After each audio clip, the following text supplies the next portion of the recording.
উপকূলে পানি নেই, মাসিক স্বাস্থ্য সংকট তীব্র, সমাধান হাতে নাগালে। খুলনার কয়রা উপজেলায় একটি জরিপে অংশগ্রহণকারী 72% নারী জানিয়েছেন মাসিকের সময় তারা পুরনো কাপড় ব্যবহার করেন লবণাক্ত পানিতে ধুয়ে। ফলাফল চুলকানি, ইনফেকশন, এমনকি জরায়ু ক্যান্সারের মতো ভয়ঙ্কর স্বাস্থ্য জটিলতা। উপকূলের 94% নারী ভোগেন প্রজনন স্বাস্থ্য সমস্যায়, যা দেশের অন্যান্য অঞ্চলের তুলনায় 5 গুণ বেশি। কেউ কেউ বাধ্য হয়ে খাচ্ছেন জন্ম নিয়ন্ত্রণ পিল শুধুমাত্র মাসিক বন্ধ রাখতে। স্যানিটারি প্যাডের খরচ মেটানো সবার পক্ষে সম্ভব নয়, আর প্রয়োজনীয় পরিষ্কার পানির অভাবে স্বাস্থ্য সচেতন ব্যবস্থাপনাও কঠিন।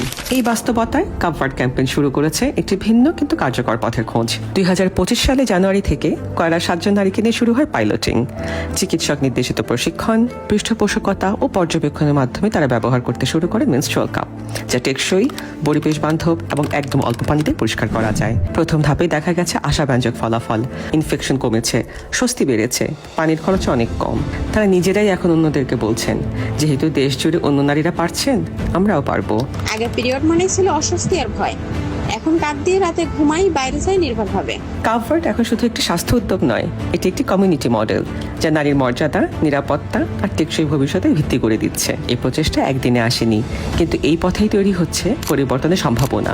উপকূলের প্রতিকূল বাস্তবতায় স্বাস্থ্য বান্ধব, মর্যাদাপূর্ণ ও পরিবেশ সচেতন ক্ষমতায়ন।